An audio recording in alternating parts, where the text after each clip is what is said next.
শিলিগুড়ির দিকে নজর রাখা যাক। নিশ্চয়ই মনে আছে রাজ্যের মুখ্যমন্ত্রী মমতা বন্দ্যোপাধ্যায় নবান্ন সভাঘরে সেই যে বৈঠক করেছিলেন, প্রশাসনিক বৈঠক। শিলিগুড়ির মেয়র গৌতম দেব কার্যত থরহরিকম্প আমরা দেখেছিলাম। তারপর মুখ্যমন্ত্রীর হুঁশিয়ারির পরই একজন জমি মাফিয়া তথা তৃণমূল কংগ্রেস নেতা শ্রীঘরে আছেন। আরেক নেতার খোঁজ চালাচ্ছে পুলিশ। আরো একটা বড় খবর, শিলিগুড়ির আরো একজন দোর্দণ্ড প্রতাপ নেতা রঞ্জনশীল শর্মা দশকের পর দশক ধরে সরকারি জমি দখল করে ব্যবসা চালাচ্ছিলেন। অবশেষে সরকার তার জমি ফেরত পেয়েছে। বুলডোজার, সেই বুলডোজার চালিয়েই জমি বুঝে নিয়েছে প্রশাসন। তৃণমূল কাউন্সিলরের জবরদখলের উপর চলল বুলডোজার। ভেঙে গুড়িয়ে দেওয়া হলো বেআইনি নির্মাণ। জমি বুঝে নিল সরকার। উদ্ধার হলো 4 বিঘা জমি। শিলিগুড়ির দাপুটে তৃণমূল নেতা রঞ্জনশীল শর্মা বরাবরই বিতর্কিত। কখনো আধিকারিকের উদ্দেশ্যে থুতু দেওয়া কিংবা সরকারি জমি জবরদখল, সবেতেই তার নাম জড়িয়েছে। মুখ্যমন্ত্রীর সাধের প্রকল্প গজলডোবায় ভোরের আলোর পাশে সরকারি জমি দখল করে মাছের ভেরি ও রিসর্ট তৈরি করেন রঞ্জন। TV9 বাংলায় খবর সম্প্রচার হতে সক্রিয় হয় প্রশাসন। অবশেষে বিপুল পরিমাণ জমি উদ্ধার করল জলপাইগুড়ি জেলা প্রশাসন।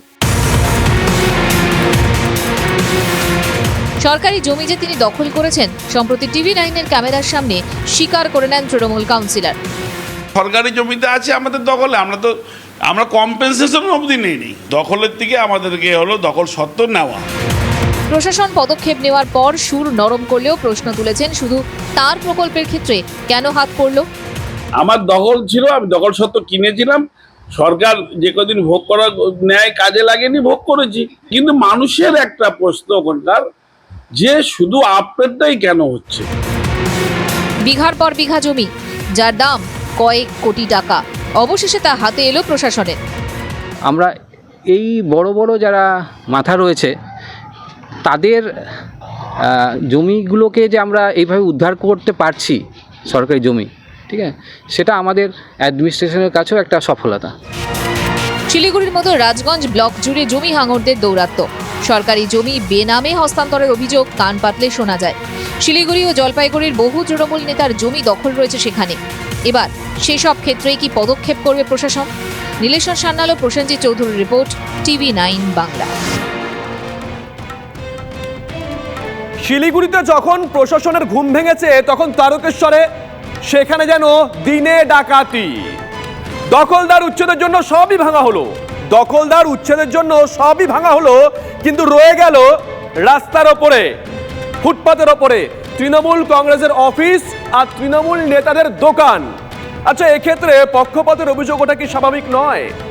তারকেশ্বর বাদ দিন, রাজ্য জুড়ে এমন অনেক জায়গা আছে যেখানে ফুটপাতের ওপরে এখনো আজকের দিনেও শাসক দলের পার্টি অফিস রয়েছে। বিরোধীরা প্রশ্ন করছে, এগুলোও কি ছাড় পেয়ে যাবে?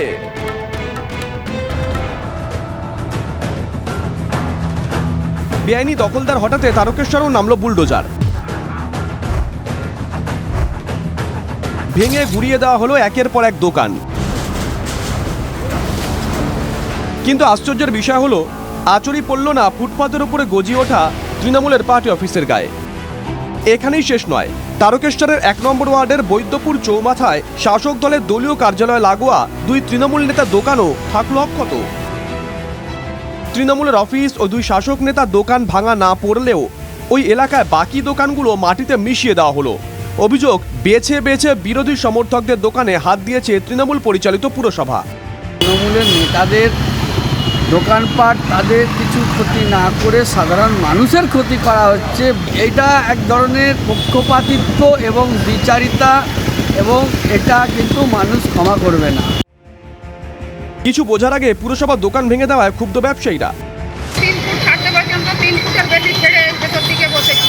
এবার ধরুন আমরা এত টাকা পয়সা দিয়ে মালগুলো কিনেছি, বেচতে পারবো না, আমাদের লোকের ধার দেনা আছে। হ্যাঁ, লোকে তো আমাদেরকে ছাড়বেন না, বলুন না। যদিও তৃণমূল পরিচালিত পুরসভার দাবি, উচ্ছেদে কোনো রকম দল দেখা হচ্ছে না। তৃণমূলের যারা আমাদের পৌরসভার কাজ করে তারটাও আমরা ভেঙে এলাম। বলুক একজন, যদি কেউ যদি সৎ সাহস থাকে সামনে এসে বলুক যে তৃণমূল করে এটা ভাঙে। আমরা সবাই সমানভাবে আমরা করি। শ্রাবণ মাসে বিপুল ভক্ত সমাগম হবে তারকেশ্বরে। তার আগে বুধবার ফুটপাত দখলমুক্ত করতে নেমেছে পুরসভা। আর উচ্ছেদের প্রথম দিনই শিবতীর্থে তুমুল বিতর্ক। তারকেশ্বর থেকে সনদ মাঝির রিপোর্ট, TV9 বাংলা। কাঞ্চনজঙ্ঘা দুর্ঘটনার ঘা এখনো শোকায়নি, তারই মধ্যে আরো একটা বড় অঘটন ঘটতেও ঘটলো না চালকের তৎপরতায়। চালককে কুনিশ জানাতেই হয়। রেলগেট খোলা আছে, সিগন্যাল সবুজ আছে, চালকও তাই গতিতেই চালাচ্ছিলেন। শেষ মুহূর্তে বুঝতে পারায় ব্রেক কষে ট্রেন থামান তিনি। সিগন্যাল আর রেলগেট নিয়ে এত বড় একটা গাফিলতি, প্রশ্ন কিন্তু থামছে না, আমরা প্রশ্ন তুলছি। অন্যদিকে ডুয়ার্সে ডামাডোল যখন, হুগলিতেও গন্ডগোল তখন। ট্রেন থামার কথা ছিল চুচুড়ায়, দাঁড়ালো কোথায়? হুগলিতে। অথচ হুগলিতে স্টপেজই ছিল না। এক গন্ডগোল সামাল দিতে আরেকটা ভুল, আবার একই ট্র্যাক ধরে ফের চুচুড়ায় ফিরে আসে ট্রেন। একেবারে কেলেঙ্কারি কাণ্ড, ছবিটা একবার দেখুন। এই হচ্ছে সেই ছবি। রেলের ভূমিকা নিয়ে ব্যাক টু ব্যাক প্রশ্ন তুলছি আমরা। TV9 বাংলা।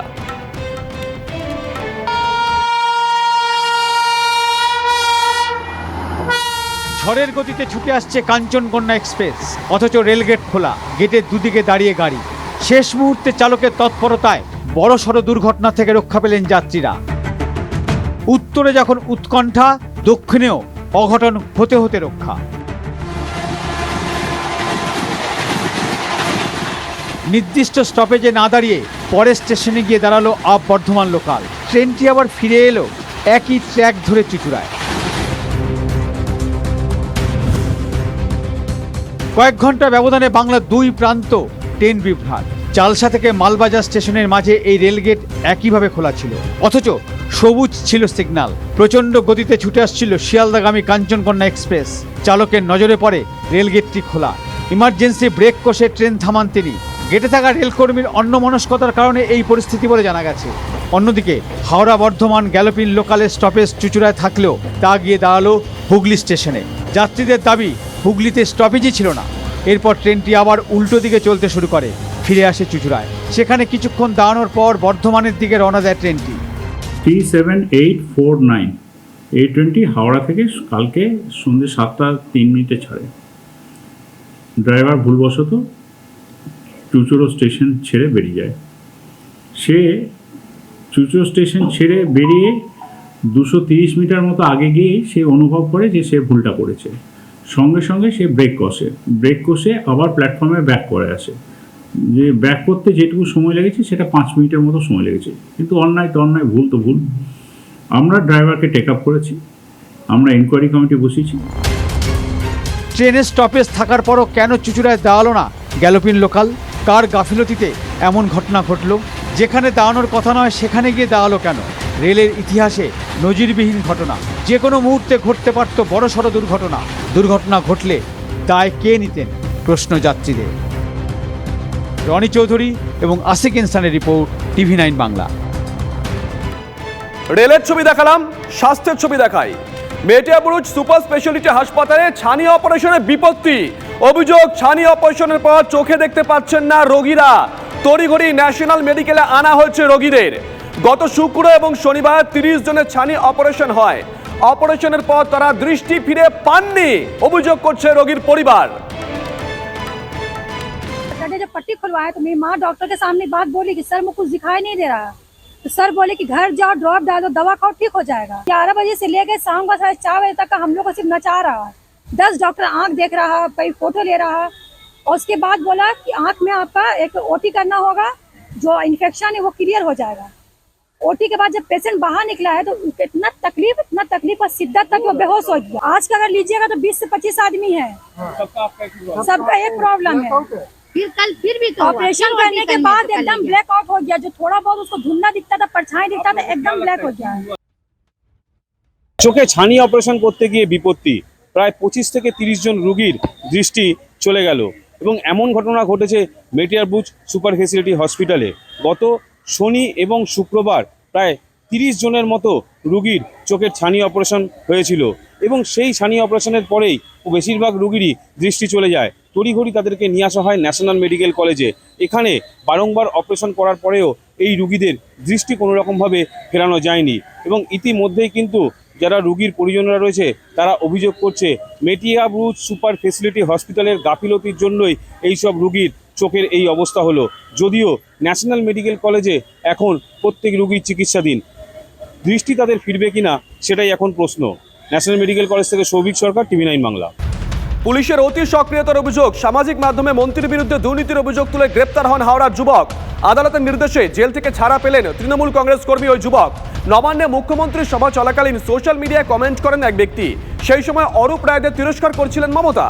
তখন সোশ্যাল মিডিয়ায় পোস্ট করেন এরশাদ সুলতান। 30শে জুন এরশাদকে গ্রেপ্তার করে পুলিশ। হাইকোর্টের দ্বারস্থ হয় তৃণমূল কর্মীর পরিবার। সেই মামলাতেই অভিযুক্তকে আজ ছেড়ে দেওয়ার নির্দেশ দেন বিচারপতি অমৃতা সিনহা। তারপরেই মুক্তি পেলেন এরশাদ।